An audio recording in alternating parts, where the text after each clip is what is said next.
Welcome to the Alchemy for Authors podcast. I'm your host, Jo Buer. If you're an author, aspiring author, writer, or wordsmith, you're in the right place. Join me as I chat with authors and industry professionals and share my own experiences with using manifestation and mindset practices to supercharge our writing lives. We'll explore ways to overcome writer's block and imposter syndrome. We'll find motivation and inspiration to get our butts in the chair and our stories written. And most importantly, we'll embark on creating lives and livings doing what we love. If you've ever dreamed of a prolific, wealthy, happy or healthy author career or writing practice, then this show is for you. So let's dive into Alchemy for Authors.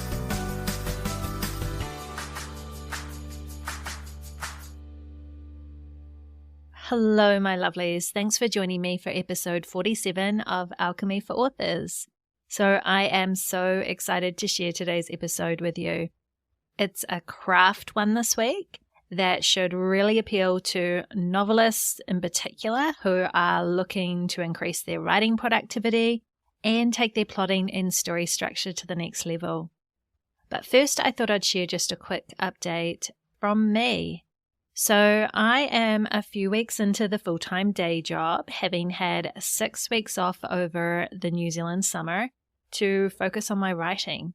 And I don't know if you have ever experienced this coming back from holiday or from a break from your day job if you have one, but I have definitely noticed that these last couple of weeks have had a few adjustment pains for me as I get back into the day job routine again. So I am naturally a night owl, but of course with the day job, I'm up much earlier, so I'm finding my sleep's been really disrupted. And I'm battling a little bit with people hangovers. And what I mean by that is I am a real introvert, and having to be on and social with people all day, 5 days a week, it's taking a little bit for me to get back into that without feeling absolutely exhausted at the end of the day. And that in itself is not leaving a heck of a lot in the tank for me to tackle any writing. But I do have another deadline on the horizon, which is speeding towards me. And so I know I'm going to have to really work on my mindset a bit and get my energy levels up and get back into a writing routine that's going to help me meet those writing goals, which are really important to me. One of the cool things about the episode that I'm sharing with you today, though, is that many of the tips that our wonderful guest is going to share with us is actually really going to be able to help me do just that and meet my writing goals. And hopefully, if you're in a similar situation, after having, a bit of time off maybe in January or over Christmas and that, then this episode's really going to help you too. On the book front, this week I am offering a free copy of a short story anthology I've been working on with 6 other authors through my author newsletter. It is finally ready to be released out into the world, which I'm really excited about.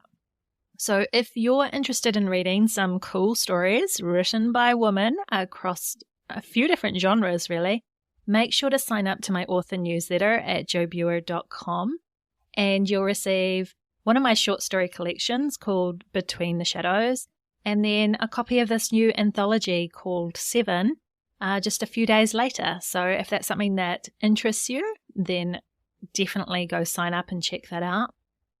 I have also got my novels priced at 50% off for the month of February when you go to payhip.com/Jo Buer.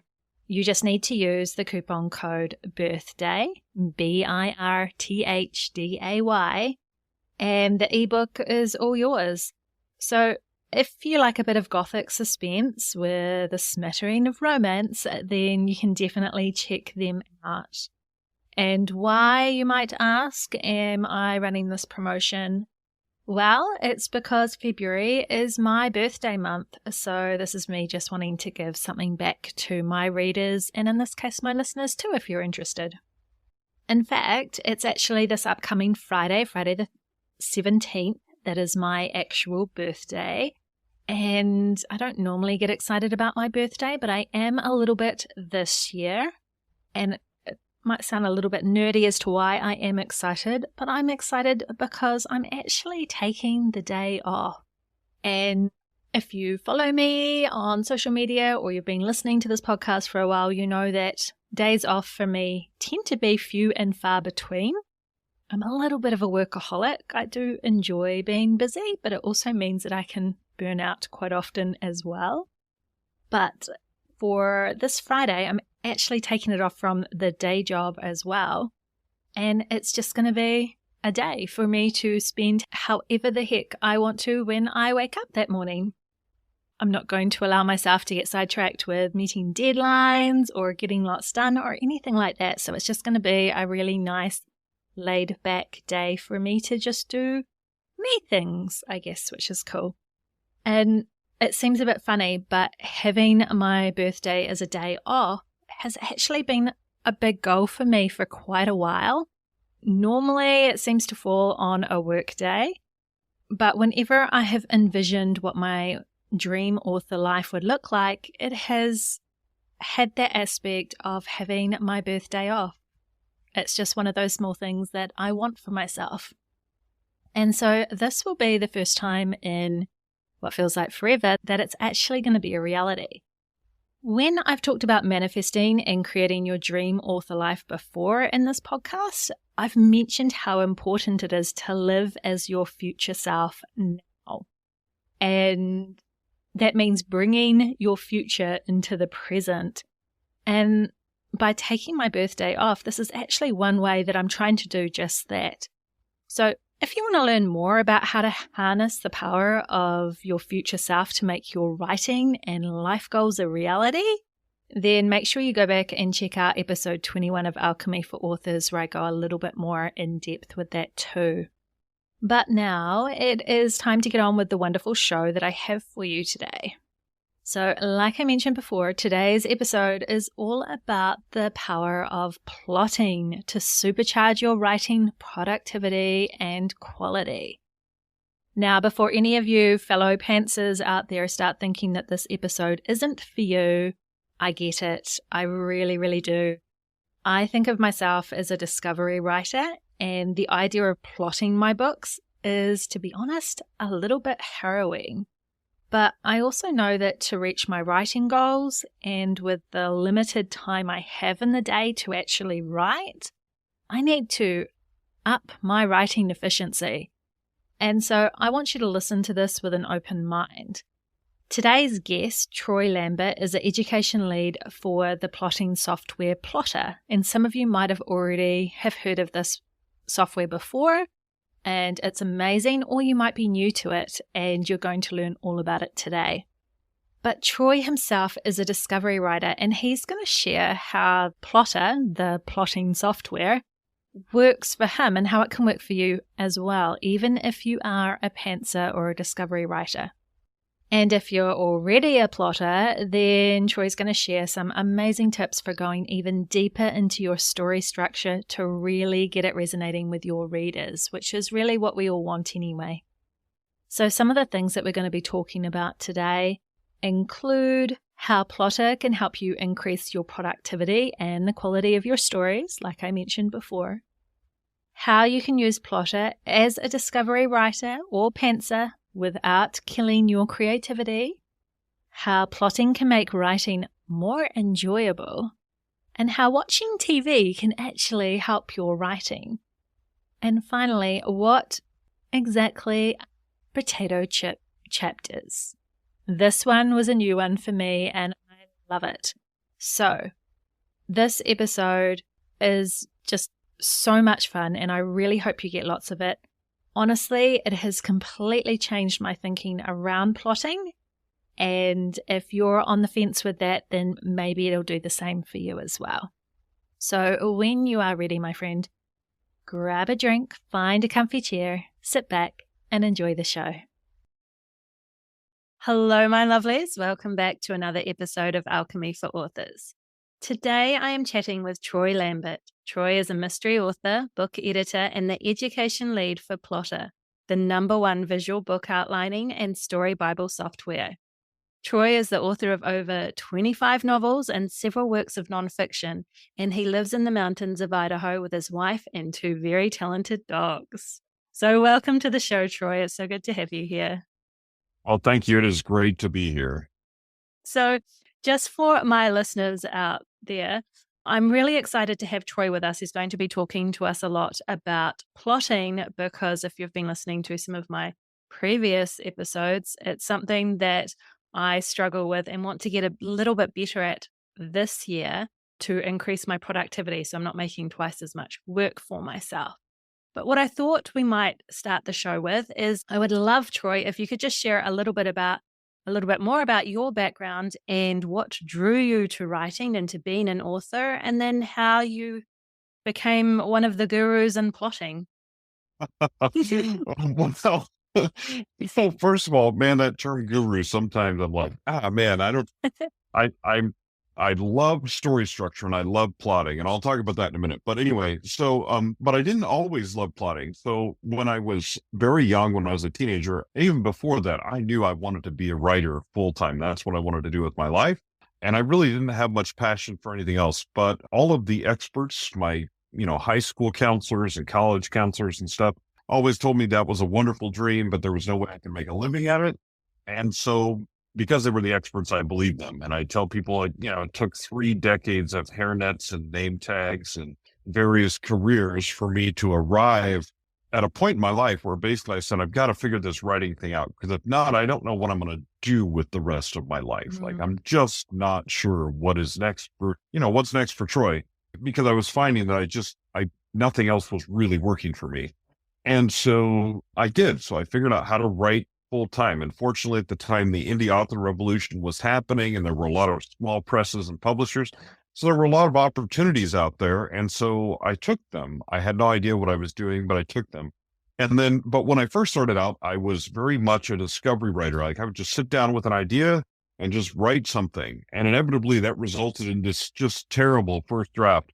And I'm not going to lie to you and tell you that you'll ever just create these beautiful, perfect first drafts, because that's just not real, but they can be better. But anyway, and what I discovered was that worked for a couple different books, but I discovered as I came into another book that I was like, that was a great idea to start this book, but I have no idea where I'm going with this. So maybe I need to plan the last part of it, and then I'll be able to finish faster. And I did. And I found, oddly enough, I actually could finish faster. I was like, well, that was kind of cool. So the next book, I started with an idea. Then I sat down and I was like, about halfway through, I was like, what'd be cool is if I knew how this ended, so then I could write the rest faster. And so I planned out the last part of that one. And that process just started getting earlier and earlier. And so I became more of a plotter, but I had a pretty sloppy process. I had, whiteboards in my office and corkboards with string and note cards. And some of you know what I'm talking about. It was terrible. In a lot of ways, it was just terrible. I mean, it worked, but it was just, there was always moving things around, was problematic, all that kind of stuff. In 2017, I was at a writers conference in Utah, and my friend came out of the dealer's room, out of the vendor's room, and said, hey, there's the software in here you got to check out. He goes, I think you should actually buy it. And I was like, okay, because I'm a skeptic when it comes to stuff like that. Well, I went in, and that software was Plottr. I looked at it for about 10 minutes and bought it. And it was not the software that it is now. And we can talk about that in a little bit with all the features and stuff. It was very bare bones plotting software, but it looked like little note cards, digital note cards on a timeline that I could move around. And I went, I need that in my life, because then I can clean my office. And so that was kind of part of my motivation. And so I bought it. And 3 years later, in 2020, they kind of did a relaunch. We had a guy, Brian Z, who was a book sweep, you might know from book sweeps and stuff like that, came on board, started working with us with marketing and stuff. He said, hey, you do a lot of stuff for Plottr already. And I said, yeah, I'm kind of an ambassador because I love this software. I think it does really great things. He said, do you want to do that for us, on more of like a permanent basis, like actually just help us out with this? And I said, sure, I'm on board. Jumped on board. I've been doing it ever since. And so I became what is now the title is the education lead for Plottr. And basically I teach people how to use Plottr, but I also teach people just about plot structure. Whether you use Plottr or not, if you have an innate understanding of plot structure, you will write better first drafts. They still won't be perfect. First drafts they'll always be crap, but they'll be better. And it can save you a lot of time in the second draft and revision process. That's where people, I think, get tripped up, is they don't plan for the first draft, but if they don't plan for any drafts after that, they're spending 4 drafts to get their novel into something that they can work with. And it's just a huge waste of time. Like, you don't have to do that. There's ways to do this faster and more efficiently. So I resonate with that so much, because I have just at the time of recording this, just a couple of days ago, sent in a novel to my developmental editor, and it's only my 3rd novel. And of course I wanted to change genres because, like, why not create more work for myself? So I thought, sure. okay, I'll do a paranormal cozy mystery, and I'm a discovery writer. So I usually have, a couple of characters and maybe a scene. And if I'm lucky, it's the end scene. And I got pretty much 3/4 through the first draft, and I thought I knew who the murderer was. I wasn't quite sure. And then when I got to the last couple of chapters and things like that, it just petered out and I had no idea. And I'm like, oh, I've got this deadline. So I went back to the beginning, pretty much rewrote the whole thing, still didn't know who the murderer was. It didn't really come to me until about 3/4 through this entire rewrite. And I'm like, oh, that's who the murderer was. Wish I'd known that at the beginning, and got to thinking this is the most inefficient way of writing a book ever. And it was such long days. And yeah, so I was like, there's got to be a better way. And I've had the software available to me because all of my friends, everybody raves about how amazing it is. And I've never really taken the time, because I'm like, well, where do you even start? Like, I when I start a story, I've got just a few little scenes, and that is me. So what's your thoughts on, if you're a little bit like me and you're wanting to write a story, but you don't really know where you're going, how can you find that plot? Well, there's 2 ways. Well, there's more than 2 ways, but there's 2 very common ways that people use. There's a few more that we can kind of talk about. When you're a discovery writer, so sometimes people go, part of the fun of being a discovery writer is just discovering the story as I go. Now, for mysteries in particular, what I found, because I write mysteries and thrillers, right? Primarily, although we can talk about that in a minute too. I've got a new project this year. But usually for me, I know who did it, who catches them. Obviously, that's my main character. I would hope if your protag doesn't protag in the end of your mystery, then you've got a problem. But anyway, so usually I know who did it, who caught them, how they did it, and how they get caught. And those 4 things can enable me to actually, I can write a story all the way through without a whole lot of other roadmap if I need to for that. Now, I don't. Usually what I do is I take those few ideas I have for characters and for the setting and things like that, and I develop them. Now, I develop them into more points than most people actually are necessary. I develop into between 12 and 20 different things that I know are going to happen, scenes that are going to happen, sometimes more than that, right? And then each of those scenes, I have a paragraph or 2 in there that serves as a writing prompt when I go to write that scene, okay? But you can start with something as simple as like Freytag's Pyramid or like the W plot, and really only you've got is between 5 and 7 events that you know are going to happen in the book. So you take that and you say, okay, what is the major turning point at the middle of this book for the character? Well, there's your midpoint, right? You know what's going to happen in the middle. You know what's going to happen in the beginning, and you know the inciting incident if you're writing a mystery, because somebody gets killed, usually, or a body is discovered, right? Yeah. If you're not going to show the killing on screen, the body is discovered, right? And that's what kicks off the mystery. So you have your inciting incident already if you know that much information. And then you can kind of figure out a midpoint, and you can figure out just a couple more turning points in the story. And that's all you need until you get to the revision process. So sometimes for discovery writers, I call that first draft your outline draft, Mm. right? What you're doing is you're creating an outline. You're telling yourself the story.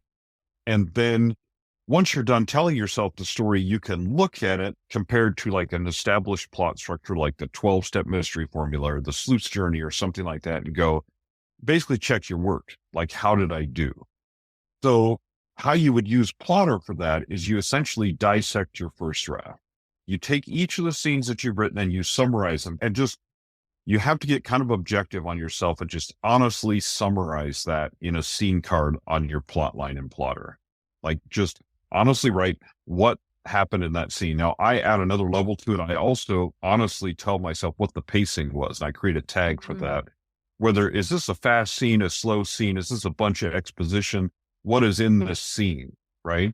Because I know if I suddenly stop in the middle of the mystery and explain things to myself when I've got 3 scenes of slow exposition in a row, well, that's not going to cut it, right? My readers are going to be like, what is this garbage that this guy wrote this time? What happened to him? He must have been sick or something, whatever. So I need to go through that, my revision process, and go, okay, yeah, because I do the same thing. Even though I plan ahead of time, then I go back and check my work with what I actually wrote. Because big surprise, what I plan to write and what I actually wrote don't always match up. I know it's incredible.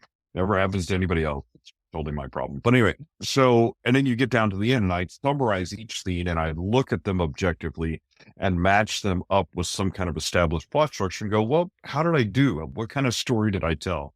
And what do I need to do to fix this story? And then my second draft is actually really solid, because I already have everything laid out. Now I can just move things around. I can change things.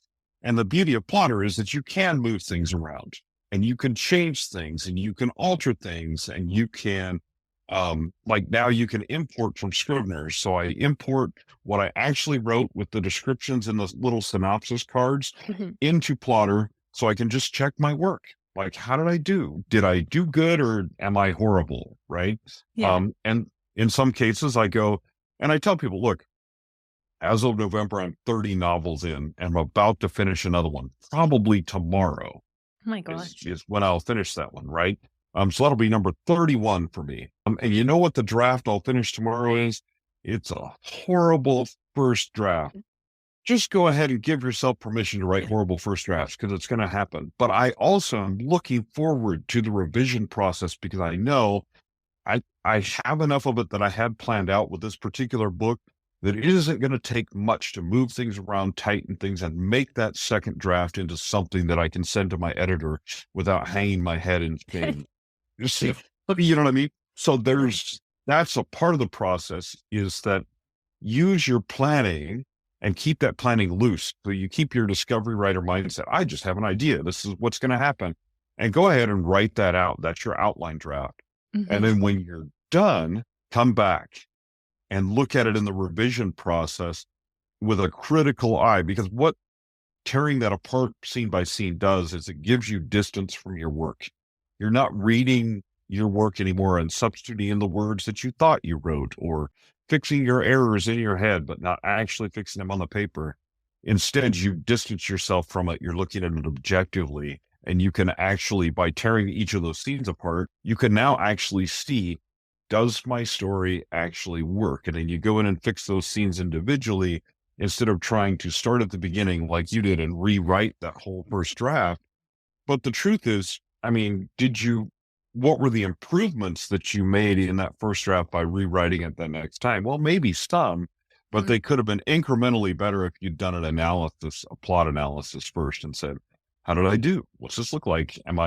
Did I do all right? Or did I mess up? And if you can objectively do that for yourself, first of all, you're going to save money on developmental editing, because your developmental editor will have to do less work. And they will like you more. They might even buy you chocolates or alcohol, whatever it is that your editor might buy you, whatever the case may be. I'm so fortunate. She puts up with a lot from me, but she is so gracious about it. So I'm really lucky. Oh, yes. Yeah, I mean, I work as an editor and I tell people, yeah, I put up with a lot, but you could save yourself so much by helping yourself out first. So that's the first part of what that is. So that's kind of the first part of Plottr, is that plotting and timeline and outlining component, but it's certainly not the only thing that the software does. Yeah. And so I think we need to talk about that. When I went back to do particularly the second rewrite, because I just wasn't happy with where it kind of ended, I had just a notebook beside me. And so for each chapter, I'd write up the chapter and just a quick hypnosis as I was going, and then try and keep track of, oh, yes, I need to remember to add, to go back and add this in here. Like, so I was just writing ridiculous notes. And then when it came to like being 3/4 through the book, and I'm like, oh, I know that character said something somewhere, and I'd be rummaging through it. Just honestly, it's a nightmare. So for those who are maybe new to Plottr, like really, what is Plottr? We know it's a software, but what is it? How does it work? And yeah, what's its feature? So the way to explain it is it's a visual plotline or timeline, so to speak, but you can create several plot lines, one for each character, one for your main plot, one for your subplot, whatever it is you want to do, right? And then across the top, you have either beats or chapters or scenes, whatever you want to write in. I happen to write in beats. That's the way I like to do it. Do whatever you want. I mean, you can arrange that however you want. Because the way I write mysteries and thrillers, I write what I call potato chip chapters. They're short. They've got strong hooks on either end. And basically what that's for is so that your reader is reading through your book in the middle of the night. All of a sudden they're done. They're covered in orange fiction crumbs and they're not sure what happened, but they lost a whole bunch of sleep, right? And that's exactly what I want them to do. So each scene is actually a chapter. Like I'm creating chapters that are short. Each one is a short, punchy scene with strong hooks to the next one, right? That's the whole goal. Okay. You don't have to write all that. But being said, that's the way I do it. So you can write in beats, scenes, chapters, whatever you want to do. Your chapters can have more than one scene. There's ways to stack scene cards in Plottr underneath your chapter. So let's say your chapter has 3 scenes. You can put all 3 of them under the same chapter, whatever the case may be, or on different plot lines even, whatever you want to do. But those scene cards are like digital note cards. But part of the reason they're so powerful is you can tag them with characters or settings or whatever you want to tag them with. Like I was talking about, I tagged them with the pacing, the speed that was in that particular scene. Was it slow, medium, or fast? Those are the 3 tags that I use. Just basically, and that's me. You can use 50 tags if you want to describe different speeds if that's what you want to do. But that's what I do. I just have 3, right? And it tells me a lot about my scenes, right? But the beauty of those tags is then you can filter by those tags. So let's say you were like, oh man, I know this character did something back in one of the chapters, but I don't remember where. You go up, you click on filter, you filter by that character, and you find the scenes that they're in. And then provided you tag those appropriately, you can say, oh, that's what they did in that scene. So the way I do it is I kind of do a 3-fold process. I plan in Plottr. Then as I'm writing, I summarize in Plottr and I tag in characters and places. That way, if I need to go back and reference, I have a really fast and quick ability to do that without doing the search function or something like that. I have just those tags I can filter by, right? So you can see where that character appeared. Oh, she appeared in chapter 2 and this is what she did, right? Also, little hint for you directly related to mysteries is I create another plot line called clues. And in those little scene cards, all I do is put whatever clue it was that I dropped in that particular scene. And it allows me to go back when I'm at the end of the book and drop in additional clues. Like the book I'm just finishing up now, I decided that one of the clues is going to be the husband of the killer that owned a particular type of business. But I didn't decide that until way towards the end. But I put that back in like chapter 3. So readers will go, how did you know to put that thing in chapter 3? I didn't know. I did it later. You didn't know. Anyway, doesn't matter. So, but those little scene cards, you can tag them with different things, right? And you can put as much explanation in those as you want. There's also things that we have that are called scene templates, which provide you prompts for what should perhaps be in that scene. And one of my favorite ones is goal, motivation, and conflict. And I put that in almost every scene. And the reason is if there's no goal for the character in that scene, there's no conflict and there's no motivation, there's no conflict, then why is that scene in my book?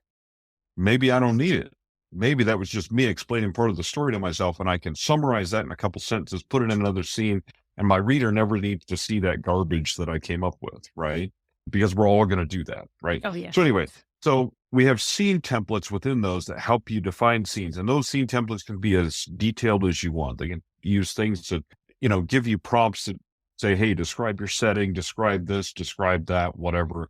Or they can just be things like we have a proactive and reactive scene type template that tells you, like, what does a proactive scene look like? What does a reactive scene look like? Because usually the first half of your book is reactive scenes. Then at the midpoint, something happens to your character, they become proactive, right? Even in mystery, super common formula. And so we have scene templates that prompt you to look at your scenes and look at those different things, right? That way all you're doing is organizing the information. Now, you can do that as you go as a discovery writer. After you get done writing every day, summarize what you wrote that day, tag the characters that are in there, tag the setting that it was in, and close out, Scrivener, Word, and Plottr, whatever it is, however it is that you work. But I usually have both open, Scrivener and Plottr, and I do tagging in both. That prompts me if I need to do something like that. So anyway, so that's how it works on the timeline thing. But the beauty is with those characters and settings, one of the first things I asked for when Cameron, who's the founder of Plottr, he's like, hey, what would you like to see?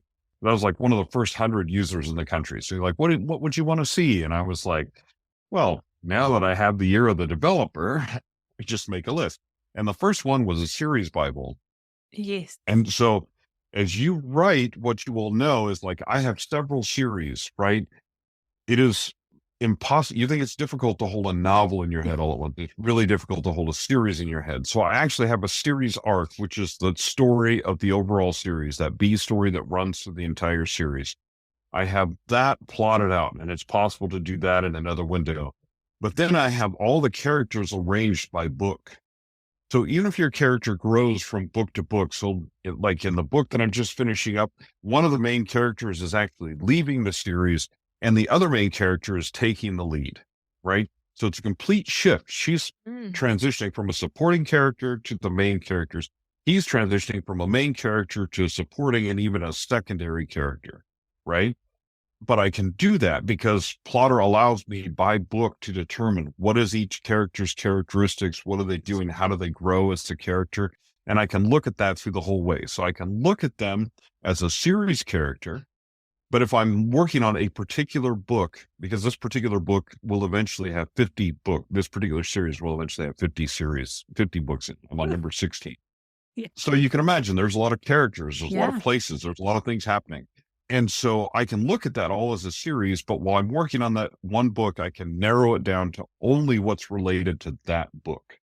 So that person from book 2 suddenly reappears in book 18. I can bring them back. I can kind of, oh, that's where they were. That's what color her eyes were, stuff like that. And bring her back. Or I can look back at that and say, if I need to describe her for some reason or whatever.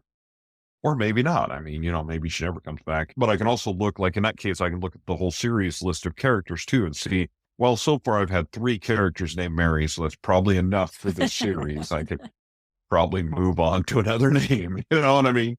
Yeah. So there's that aspect of it too. So you can track your books, like the events that happen in your book, in a really organized way. So when you're on that end of the book and you're going, what did she do in that chapter? You can actually go back and just look at a summary instead of going back and reading that chapter. You can go back, because inevitably when you go back and read that chapter, you're going to want to fix something.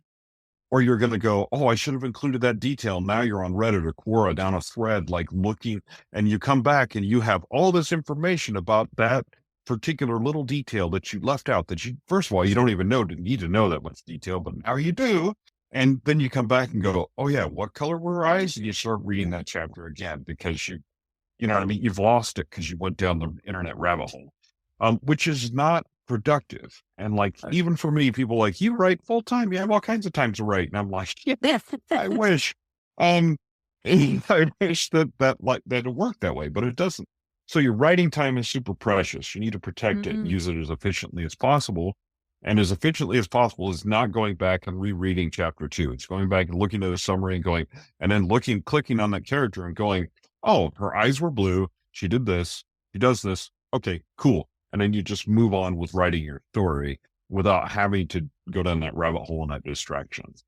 So just mind blowing. Like as I was writing my last novel, I was thinking the whole time, I should be plotting this out because this is supposed to be the first of a minimum a trilogy, but I'm loving it so much that I'm like, oh, well, this could be a whole series.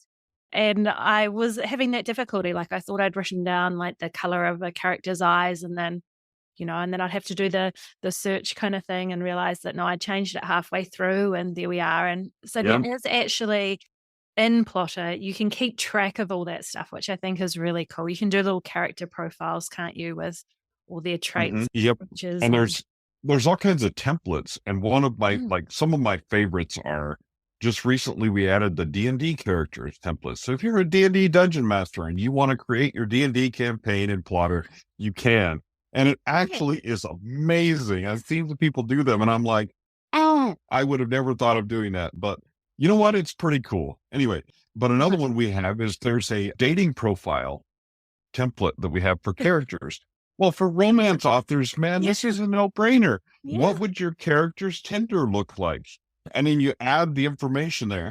And it's just super cool. And romance writers love it because it gives them all the information that they need about that character's personality traits and like who they are. And that helps them set up conflicts that are realistic between their characters and, all those different kinds of things. And it's all just about Plottr is a tool, right? It's a writing tool. And the whole purpose of it is to get you writing. So I tell people, you can create beautiful Plottr files. And I love to see those. Those make me kind of happy. But what makes me even happier is if you show me your beautiful Plottr file, and then you show me the first draft you finished using that Plottr file. Like the whole idea is to make your writing light, easier and better, and kind of above all, more fun. The job of being a writer is really, really hard. Like I have a friend of mine, and we say, this is the most amazing and awful job you will ever have. And both those things are true at exactly the same time, which is why writers are a little, but I'm like, look, the writing part has to be fun. You have to be enjoying this. Otherwise, there are way easier ways to make money. Yeah. Right? There just are. So if that's my goal is to make money, well, I'm in the wrong profession, right? Yeah. But because this is just a hard way to do that, but I love it and wouldn't trade it for anything at the same time. But that's, you know what I mean? It's just to be realistic about it. We go, look, this is hard, but it's totally worth it. But you've got to have fun while you're writing. Otherwise, man, what's the point? Absolutely. What's the point? I totally agree. And I just love that idea of it's more enjoyable when it's easier, and having that efficiency of having everything at your fingertips and kind of set up is just going to make it that much easier. Like I absolutely loved writing my last book. It was such a passion project, but yeah, it was also quite hard at times because I just kept going down taking weird tangents and didn't know where the story was going.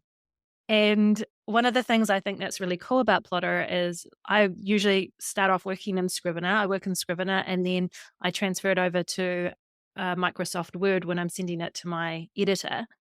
And Plottr can actually do, once you've plotted things out, can kind of do a synopsis for you as well, can't it? That you can put into Scrivener and Word, is that right? You can export to Scrivener Word, and most other writing programs that people use, you can somehow convert a Word document into that, right? You use Google Docs, which I hate, but whatever. If you want to do that, that's fine. Or if you use Word, if you use whatever other program, or you can use Scrivener. Well, I use Scrivener, and people are like, so I used to teach classes on Scrivener. I used to use Scrivener to the nth degree. Don't do it anymore. I don't do it anymore.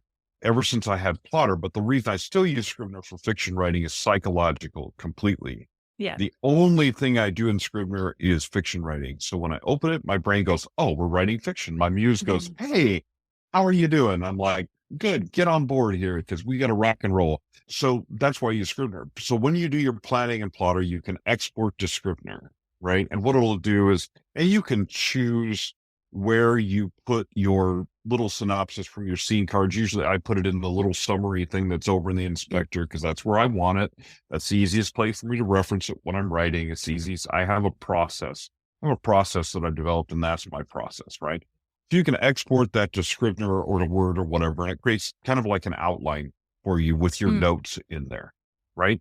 But then the beauty is you can import from Scrivener when you're done. So as I'm writing, if I go over and change that synopsis in that little card in Scrivener, then I can import that back into Plottr, and that's where I can check my work in the rewriting process and go, okay, I can compare it to this is what I planned, this is what I actually wrote, and this is an established story structure that tells me, maybe I messed up and need to Yeah. fix that and fix the plot holes. So you can spot plot holes, you can spot extra scenes you've written, you can spot scenes that you're missing, that you need to write, that you're like, I thought I put something in there about that, but you actually can't find it. Well, that means you probably didn't write it. It was just in your head. You never put it on paper. Not that anybody else has ever done that. It's probably just me again. No, You no, know, all no. these things I You're know not they're alone. just, I know they're just me. I know. Anyway, but you know what I mean? So we're all writers. We all do Mm. these things, right? We all understand and know that we do these things. And the key is just preventing them as much as possible and staying focused, right? And the biggest thing is just that focus, because then that allows you to go back and do that second draft. So you can import and export from Scrivener, and there are other plans to integrate with other software over time as it's possible. I mean, obviously we can't import from Microsoft Word, and that's because Microsoft doesn't like to give people their API for some reason. They're this giant company and they don't like to cooperate with us. We don't care. It's fine. But I mean, it'd be nice if they would. Hi, Microsoft, you know, whatever. But they probably won't. That's just a very difficult programming problem. Mm. With Scrivener, it's very possible because of the type of program that it is, and with some other writing software as well. So we're working with those groups as well to basically provide you more functionality that keeps writers writing. I mean, that's the whole point, is keep writers writing. Like, let's Yeah. get that first draft done. We did a big, like a workshop and planning thing around Nano this year, because why? Well, Mhm. we can help you finish your Nano project. And we just gave people concrete advice. We had accountability sessions throughout. You know, I did Nano with everybody that was in that group, which was very exciting because I had a conference in the middle and some people coming from the UK to visit us in the middle of Nano. So there was like a week and a half where I did not meet my word counts every day. I met some Mhm. of them, but I mean, like, I had major catching up to do. And it, you know, but everybody, you got this community around you watching, right? But we basically, the point was that you can take Plottr, and with a little bit of plotting and a little bit of planning ahead of time, you can make your Nano easier, right? Where it's not that it doesn't make it completely easy. It doesn't erase all of the pain. It releases some of it, right? And it makes it easier to do. Kind of like you're talking about with your first draft. Like, Yeah. I'm really passionate about this book. I love this book. I love these characters. This is fun, but it could be a little more fun if I just had a guide, right? Sometimes you think if I just had a guide sitting on my shoulder that would just be like, and sometimes Plottr can help you kind of as that guide. Give you an Mhm. idea where you're going. What are you doing? What does this story actually look like? And it just helps you be faster. And like I say, have more fun. And that's really what the most important things are. So good. So good. I'm really excited to, yeah, really get into using Plottr a lot more now. I think one of the first things I'm going to have to do, though, is probably go back through my most recent novel and actually put it into Plottr so that I can build the series from that, so that my next book, I actually have a little bit more structure in that. And so that is one of the really cool things, is that particularly if you're relatively new to writing, there are a lot of templates there. Like the classics like the hero's journey. I saw there's story engines one in there, which I'm familiar with as well. There's different genre templates. There's also children's book template. Like if you are Mhm. pretty new to the writing thing, I mean, it's so easy to go down that rabbit hole because there are so many different ways out there of plotting and creating your story. But it's nice that there's actually some templates already inputted in there for you to follow if you're finding your feet. Now, you've talked about the GMC, the goal, motivation, conflict, which I'm a little bit familiar with that too. I always, try and input that into each kind of scene and everything as well. But is there particular templates or ways of plotting or plot methods that you think like personally you think are stronger than others, or that you'd recommend maybe for beginning authors to check out? So kind of the way I put it is this: if you can understand, well, there's a couple things I recommend. First of all, if you can understand the 3-act structure, most modern storytelling is based on the 3-act structure. Mm-hmm. Everything from Save the Cat to the hero's journey to action adventure to the sleuth's journey, which is basically a template that I created that's for mysteries. It's the hero's journey for mysteries, right? That's all it is. There's a 12-step mystery formula. But if you look at all of those things, they're based on a very simple 3-act structure.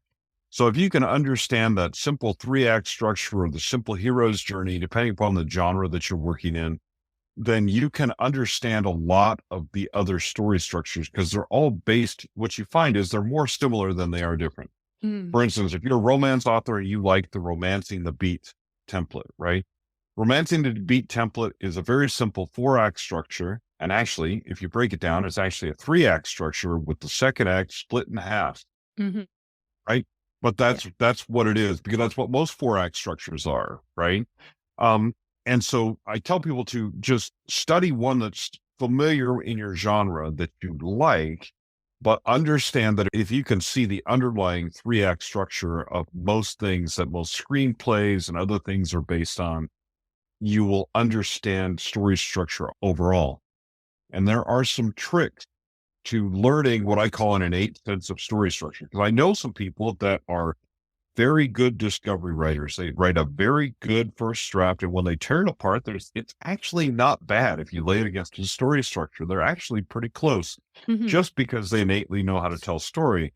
But there's a couple ways that you get that. The first one is by reading in your genre. Yeah. But I used to just say reading in your genre, but that's not 100% true. I say consume story in your genre. You can watch videos. You can listen to audiobook. You can read, whatever the case may be, but do it with the intent of understanding the story structure of whatever that is. So take your favorite movie and take each scene and break it out on a plot line in Plottr, and then look at it and go, why did this work? Look at it next to a 3-act structure, and you can see how the pacing of it is planned out. You can see how the plotting of it is planned out and see how it works.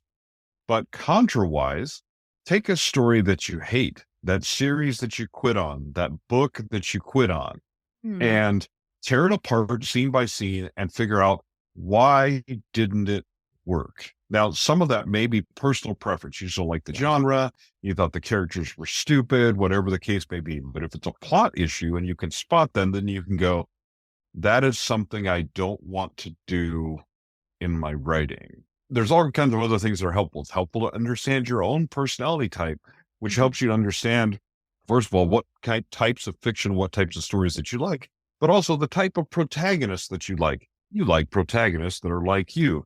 Well, if you're one of 9 personality types, let's say you've got 1/9 of the world population, whatever that is at this particular time, that will probably resonate with your stories. They have a similar personality type to you. So you can, write your stories and everybody will be happy, right? So there's things like that that are really useful. But if you have an innate sense of story structure underneath all of that, then you can write stories that are really good. And that goes whether you plan them ahead of time or whether you look at them in story structure in the revision process. Either way, developing that innate sense of story is a form of education. So you can tell your spouse when you're watching Netflix that I'm actually taking notes and educating myself. This is homework. This is homework. This dude named Troy told me to watch TV.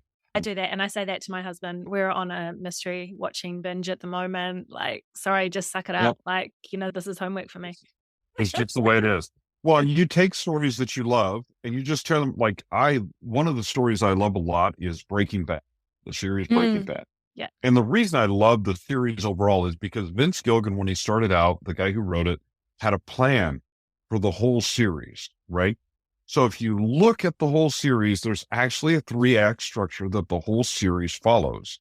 But each episode has a 3-act structure, and each season has a 3-act structure. And if you go down deep and you analyze those things, you understand each of my scenes could have a small 3-act structure.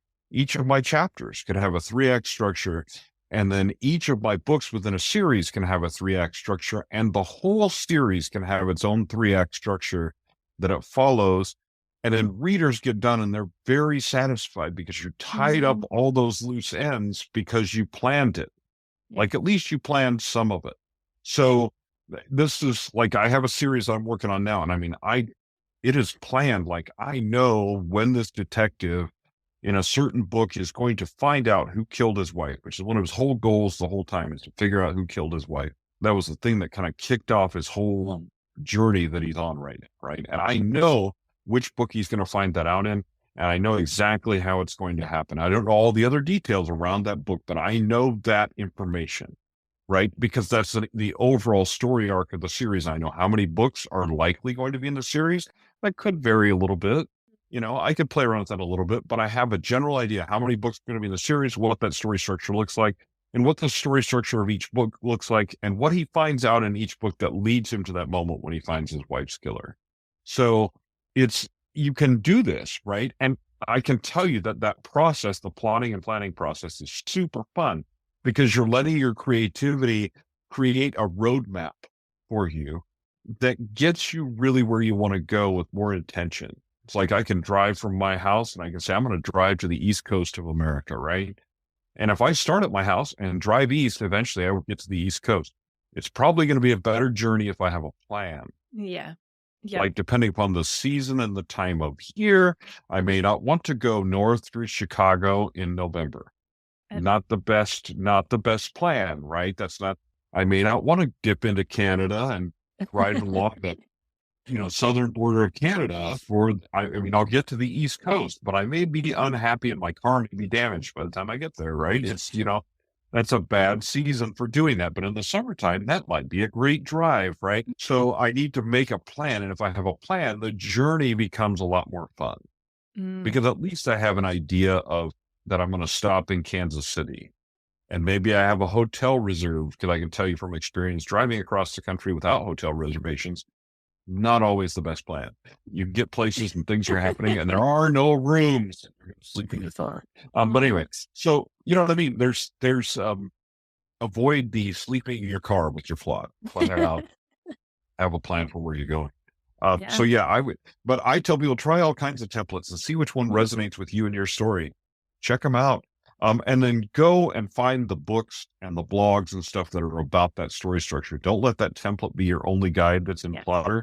It's a great place to start, but you really want to understand that story structure because the more you understand it, the better your stories are going to be and the more people are going to resonate with it. Awesome. I love that advice. And I particularly really like that idea because I do that whole reading books and watching movies and that and kind of pulling apart the plot and getting an idea. But I hadn't thought of that in terms of those stories that don't resonate with you. But I think that's such a good way to learn as well and to avoid making similar mistakes. That's really cool. Now, I know with Plottr, because a couple of years ago, I first installed it and it was like a desktop app kind of thing. And then I upgraded to Pro because I got some fantastic deal along the way. And that's all web-based or something, but can you talk about that? Because there's two different types of Plottr now, isn't there? Yes. And you can, even if you have Pro, you can still use the desktop app and everything will sync. And you can use your iOS app or whatever it is you want to use. But usually when I'm on my iPad, when I'm traveling, I use the web version I just use it on Safari on my iPad. You can do whatever you want. So there's two versions. And the biggest difference between the two is, first of all, automatic cloud backups for the Pro version. Now you can do cloud backups with the desktop version.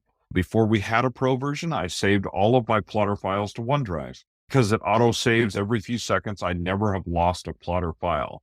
I have corrupted a few, but that was my fault, not the software's fault. And we don't even talk about that. That's just when the programmers look at me and they just shake their heads and stuff. It's fine. And if you do that, you just you just email support@plottr.com and amazingly, those guys will fix it. And they'll tell you something in code language that says there was something in the something. And I'm like, that sounds great. Does my file work now? And they're like, yes. So that's because I write words, not code. So I don't understand what they're talking about. Don't care as long as my file works. Anyway, but they're very good at fixing things. But the difference with Pro is that because it's a web app, there's a couple of different things that you can do. First of all, there's no device limits. Normally with the desktop app, you buy either a 1-device license or a 3-device license, depending upon how many devices you plan to use to plot. And then that's how many licenses you have. That's how many devices you can use with that license. There's that. But the other thing, so because you can access it on a browser anywhere, there's no device limit. I can access it on my phone, my iPad. Now, I've looked at it on my phone. I don't try to work on my phone because I have what I call experienced eyes. You can probably tell by the white hair in my beard. And what that means is I can't see. So my phone is too small for me to work on that. But like I do it with my iPad and stuff like that in the browser. But the other aspect of it is that you can collaborate with somebody in real time on the same file. So if you are co-writing with someone, or if you're like me, like for instance, if you're one of my editing clients and you don't use Plottr, you will by the time we're done with the editing process, because I'm going to create a Plottr file of your book if you don't already have one. And then I'm going to send it to you with big letters in places where there's plot holes and tell you to fix them, because now you can't deny them because it's visually right there in front of you. And you can't say, no, I meant it to. No, it's right there, visual. See it. And I can see it. I can say, haha, you're going to do that. But it's better if we're working through Pro because we can both work on the same file at the same time. So I can make changes, and in an instant, you're going to see the change that I made. So the new series that I'm writing this year, I'm writing with a co-author, and we're sharing the same Plottr file. So we don't send versions back and forth. We each make changes in our own file. It appears in the other person's file. It's great. It all works. It's beautiful. So that part, that collaboration piece to me is huge when it comes to editing and coaching clients, or when it comes to working with other authors, because then I'm collaborating with them and sharing them in the same file. No versioning back and forth. We get the final Plottr file. No, stop the madness. Final number 4, final number 6. So that's super valuable. So if you're a person who only uses one device or only uses a couple devices to plot, and you don't really do collaboration, and you're already good at saving in the cloud, Pro may or may not be the best option for you. But if you all plan to collaborate with somebody using Plottr, or if you use a lot of different devices and you move around a lot, like me, I'm traveling a lot, stuff like that, then I can take whatever device I have at hand and access my files, which for me makes it possible for me to use the same process I do at home in my office with multiple screens looking like a Russian hacker, and my laptop and my iPad when I'm traveling. I can use the same process. The same process works all across the board. Yeah. So that's the biggest differences with Pro. I absolutely love Pro. I think it's one of the best options. If you're going to use Plottr forever, then you should probably be using Pro. But if you just want to try it out, there's some really inexpensive options for going with a 1-device license and trying it for a year. And like, we have a 30-day free trial, and we have a money back guarantee. If you don't like Plottr, you try it for 30 days, you don't like it, just tell us. I mean, we love it if you tell us why you don't like it, because that's helpful for us to make improvements to the software. But if you don't want to tell us why, you just say, I just don't like it, and I just want my money back. Well, here you go. Here's your money back. But we don't find that very often. Most of the time when people start to try it and use it, they really like it because you can find a way that it works for your process. So like, I've talked a lot about my process, and people ask me, well, can I imitate your process? Sure. It's not going to stay the same for you. No. You're going to take my process and modify it into something that works for your writing style and your writing life and your genre. So you're welcome to whatever I say. If it resonates with you and you want to try it and copy it, go for it. If you want to email me, ask me more details about my process, you're welcome to do that. But in the end, you're going to find your own way and your own process.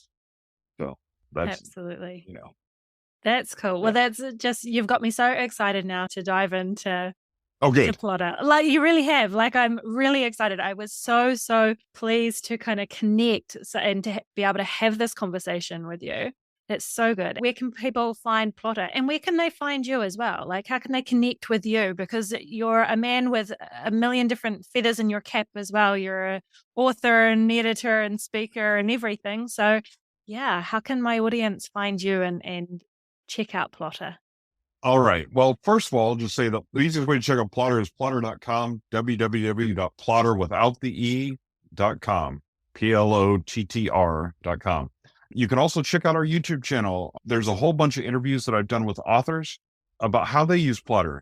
It's called Thursdays with Troy because it was usually on Thursdays and hosted by this guy named Troy. So we really stretch for the name. But that's on our YouTube channel, along with there's all kinds of tutorials, demos of different plot structures, et cetera, et cetera. So there's a bunch of different ways you can learn about not only how we like to use Plottr, but how other people are using Plottr. There's a community template section on our website where basically people have gone and created their own templates and they upload them to the community templates and share them. And you could just download them and use them for yourself. If you happen to like the way somebody else does something, I usually tell you what you're going to do is download them and modify them and then use them for yourself. And you're probably going to create your own template. And when you do, feel free to share those to the community template forum because people just like sharing things with each other. We have a super robust Facebook group. And if you have questions, you can always pop in there and ask. And if you think I can answer your question best, then you can tag me in that Facebook group and I will answer because I'm in there fairly often. I'm not telling you I'll answer right away, especially right now when I'm finishing a book. But I will answer, I'll answer in a reasonable amount of time, or somebody else will have an answer to your question, but you're always welcome to tag me in that group. So Plottr is all over the place. I mean, we've been all kinds of different places. There's all kinds of podcasts. There's all kinds of tutorials, all kinds of videos, tons and tons of resources and documentation on our website. But start with plottr.com. That's where you're going to start, or Google Plottr. Yeah. And you'll find it. And I tell people actually the same thing about me. So you can find me at troylambertwrites.com, but you can also Google me. And I tell people if you Google me and I don't come up, what it means is your internet service is actually down. And you need to talk to your provider. There's something wrong. And then when you Google me, you'll find my face is all over the place because I'm doing lots of different things. So you can find me on my website. There you'll find out all kinds of information about my books and what's coming up and what's happening now. And in some cases where I'm going to be, different conferences that I'm going to be at, stuff like that. And then you can Google me and just see all the different places where I am. And I'm all over the Plottr things as well. My thing is that I love to talk to writers. I do book coaching, do all kinds of stuff with writers because I really want writers to not make the same mistakes that I did when I started out. I stumbled around in the dark. All of us at that time were stumbling around in the dark. And to a certain extent, we're all still stumbling around in the dark as publishing changes every Wednesday, sometimes Tuesdays, depends on who's in charge of the update. But anyway, so we're all in some ways still stumbling around in the dark, but I love to talk to writers. I'm also the president of Idaho Writers Guild. So, we have a great conference in the spring. Come see me there. I'm just kind of everywhere. That's awesome. That's so cool. And I'm going to make sure that all of those are in the show notes as well. So that's exciting. It has been so inspiring and fun chatting with you today. Thank you so much for sharing all your knowledge about plotting. I might be moving to be more of a plotter now instead of a discovery writer. So thank you. Oh man, if you do, you have to email me and let me know because I love to see how people use Plottr and how they change their process using Plottr. It makes me really excited and really happy. I will definitely do that. I'm really excited to be, better focused and more productive with my writing. So I think this is going to help. Yeah. All right. Awesome. Thank you. And thanks for having me. It's been a blast. Absolutely blast. Pleasure. Thank you. Oh my gosh, wasn't that such a great episode? So here are some of the takeaways from today's show. 1, your writing time is precious, so you need to protect it and use it as efficiently as possible. 2, the idea behind Plottr is to make your writing life easier and better and above all, more fun. First and foremost, writing should be fun. 3, the key to plotting is understanding the 3-act structure. A way of doing this is by consuming story in your genre, by reading, listening to audiobooks, and by watching TV. 4, consider taking a story you hate and tear it apart scene by scene to work out why it didn't work for you. So was it poor characterization or were there plot holes? Once you discover what you don't like in a story, you'll learn how to avoid making those same mistakes. 5, try different plot templates to find ones that really resonate with you and your stories, and then do your research and learn everything that you can about them. The more you understand story structure, the better your stories are going to be, and the more people will resonate with them. 6. Consider using Plottr Pro as a tool when collaborating with other authors or when editing for clients. Plottr Pro allows you to both work in real time and eliminates that need for sending files back and forth. 7. Give yourself permission to write horrible first drafts. Plottr can help you fine-tune everything during your rewrite. Now, I really do hope that you enjoyed today's episode as much as I did. I found Troy so much fun to talk to. And in fact, after recording this episode, we got to talking about what it takes to be a full-time author and the good, the bad, and the ugly around writing full-time.